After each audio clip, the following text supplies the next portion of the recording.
El sistema nervioso nos permite comunicarnos con el medio que nos rodea.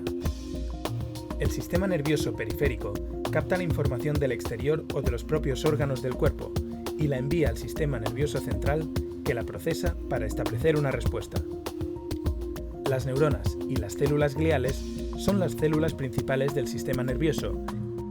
Algunas alteraciones en estas células, bien sea por causas genéticas o bien por causas ambientales, repercutirán en las capacidades que tiene la persona para funcionar correctamente y pueden derivar en enfermedades neurológicas o mentales. Factores externos, como el estrés o el consumo de drogas, afectan a las neuronas y a las células gliales, y si existe susceptibilidad genética, pueden provocar el desarrollo de una enfermedad mental. Por otra parte, factores internos, debidos al envejecimiento o a diferentes alteraciones de las propias células, pueden producir muerte neuronal y derivar en enfermedades neurodegenerativas como la enfermedad de Alzheimer, la enfermedad de Parkinson u otros trastornos que afectan de forma grave las capacidades de la persona. Las células gliales normalmente intentan prevenir la muerte neuronal, pero según la enfermedad de la que se trate, podrían incluso aumentarla.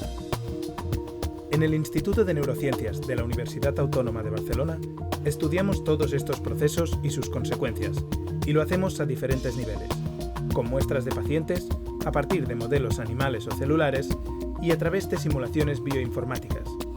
El objetivo final es encontrar estrategias preventivas o tratamientos que puedan parar la neurodegeneración o cualquier disfunción neuronal.